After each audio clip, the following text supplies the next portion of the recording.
one specific incident happened that really opened my eyes about what that is like. And what happened is, around the same time, I was starting to question whether this was a good thing to have this community completely dependent on me for their education. But I showed up one year after Christmas, my sales. I wanted to focus on building a library and getting books in there and getting computers in there. And we had a solar panel on the roof, and I wanted to, really do that. Well, I got there that year, and everybody, over time, I had kind of built a relationship with these people, and they came to me, and it wasn't education they were even concerned about. Their forest was being destroyed by the military, and it's an illegal logging issue there. And the people who live there, they've lived in the forest for centuries. Their ancestors are in the forest. Their medicine is in the forest. Their entire culture is tied to the forest. So they were really upset about it, and but I was talking to them about it, and they kept saying, the power man this, the power man that, can't do anything. And finally I said, okay, how can we use our education to fight this? And they didn't want to fight it, they were afraid to. And so I asked all the kids and anybody who could write to write a letter. And I said, I will take your letter out to get attention, be it the media or the newspaper or the ministry or whatever. And nobody wanted to do it. They put their head down and say, the power man will, basically the power man will kill me, is what they were saying, if I do that, if I write a letter. And I would pick up, one stick off the ground, and I would say, if one person speaks out, and I would break the stick and say, you're easy to break. And then I would pick up a whole bunch of sticks together, and I'd say, if everybody does it, it's strong. And this related to a Cambodian proverb that they could understand. So they started doing it. And what happened is, I was going around and they would always have me out in front of the school and gathering people to come and listen to me say this, talk about this. And finally, one woman came forward. She was pregnant with her 4th child. She was 22 years old, and her name's Tao Soka. And she came forward, and she had a letter that she had folded up in this little packet, and she handed it to me. And I asked her what was in the letter, and she said, oh, I'm asking for, clean water for the school and some garbage cans so the kids can pick it up and things like this, because other people were around and she didn't want to say what was in the letter.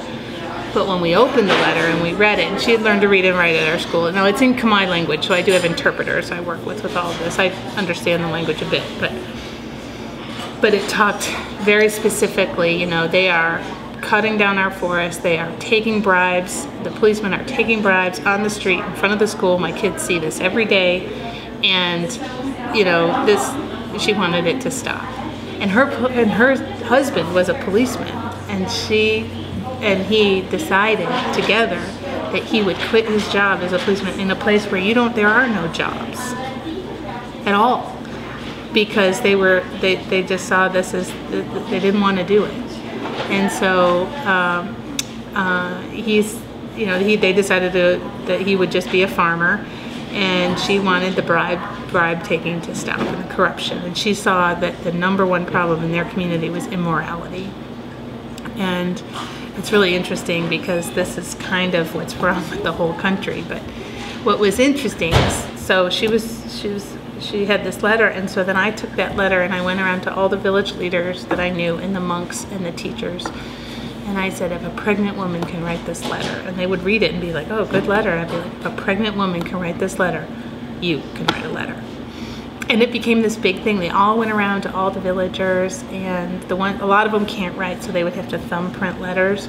And a lot of them, they had to sit and they would talk all afternoon about it, because a lot of them had been cheated in this way before. Like, somebody had come with a paper that they had to thumbprint, and then they would end up losing their land and this kind of thing. So these people went around and they took it upon themselves to get 50 of these people to sign the letters. Anyway, and then the teachers did it and the students did it. it came home with 177 letters. And a lot of the students did drawings and things. And I came to Phnom Penh, and I spent 2 days going to every media outlet I could find, and every human rights group I could find, and there's many of them there. And then when I got home, I sent them to Voice of America in Washington, D.C., and the Khmer service people called the school, which has cell service at exactly one spot in the middle of the yard. Their story got all over the world. And the amazing thing about it is, while it didn't stop the illegal logging completely, it did result in a helicopter coming and landing on the schoolyard, and they came and they confiscated a bunch of chainsaws and things, and they kept saying, now we have power because we have a voice.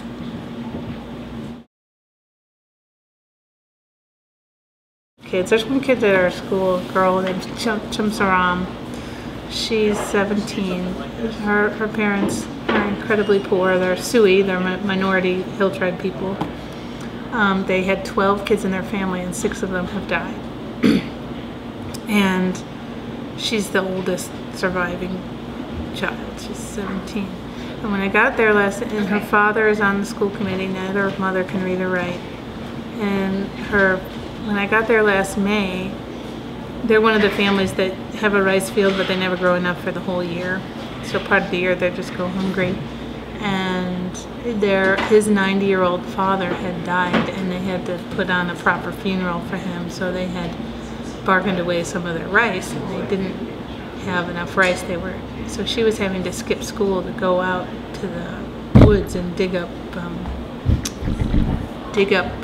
what they call wild potatoes, like roots, from the roots of the tree bushes, to eat. And they didn't have any rice for a while. So when I got there and I found out the story, and they didn't want their neighbors to know that they hadn't had rice for 2 months. So, like, in the dark, I went down to the rice cellar and woke her up, and I bought 2 big 50 kg bags of rice. And and while it was dark, me and my staff went in there with the rice, and we gave them the 2 bags of rice. And of course, the parents were so grateful and all of this. And I sat down with them that night, and I said, and they wanted to repay me whatever, and I said, the only way you can repay me is make sure she stays in school. The girl, 17, she was dropping out of 7th grade. And the secondary school has the same problems. Teachers don't show up. It's not the school we built, but it's not a strong school. So it's a manifestation of that story I was telling you, that they need the daughter to go dig the potatoes so they can eat. If they send her to the school and the teachers don't show up, then she hasn't been digging potatoes, and so they can't eat. So she hadn't been in school for several months. And now she joined our scholarship program. She is now in secondary school in the city at the boarding house, where at the boarding house they have to work and grow their food too. They're able to go to school, and that family's a little bit kind of back on their feet. But some of the other students who weren't in that dire of a situation have actually dropped out because they couldn't take the workload of being in the city and being in a tougher school. But this is the one that we didn't think would make it because she had missed so much school. We really didn't think she would make it, and she just is thriving there so much. And if she can finish high school or even teacher training college, she will be the first female in her tribe ever to go to high school. Ever. But she's going to be able to lead her whole village. Those Sui people, 440 families, are all that's left of the Sui culture. And I really think that Chun Saram, if she could stick it out, could literally save them from extinction.